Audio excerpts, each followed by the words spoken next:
অচিরেই বুঝবা কবরের জীবন কেমন। কাল্লা লাউ তা'লামুনা ইলমাল ইয়াকিন, যদি তোমরা জানতা মৃত্যু আর কবরের জীবনটা কেমন। মালাকুল মাউতকে দেখার আগ পর্যন্ত এটা বোঝা যাবে না, ঠিক কি না? মালাকুল মাউতকে সবাই সচক্ষে দেখবে, আমরা যারা এখানে আছি দেখবো না মালাকুল মাউতকে?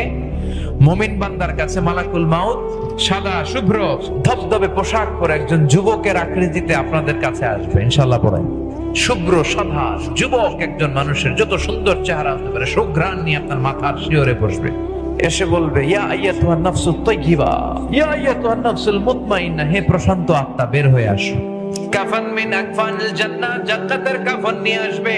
হানুত মিন হানুতিল জান্নাহ, জান্নাতের হানুত নিয়ে আসবে। আপনার মাথার সামনে বসে ভদ্রভাবে বলবে, ও পবিত্র আত্মা বের হয়ে আয়, ইলা মাগফিরাতিল্লাহি ওয়া রিদওয়ান, আল্লাহর ক্ষমা আল্লাহর দয়ার দিকে বের হয়ে আয়।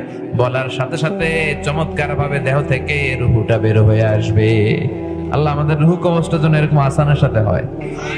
আর কাফেরদের কাছেও আসে বিশ্রী একটা চেহারা নিয়ে, ভয়ঙ্কর একটা মূর্তি নিয়ে, যত দুর্গন্ধ হতে পারে সব দুর্গন্ধ নিয়ে আসে, এসে ধমকানো শুরু করে আর বলে আইয়াতুহান নাফসুল খাবিসা বাবাত্তা উখরুজি ইলা গাদাবিল্লাহি ওয়া সাকাতি, আল্লাহর রাগের দিকে গজবের দিকে বের হও।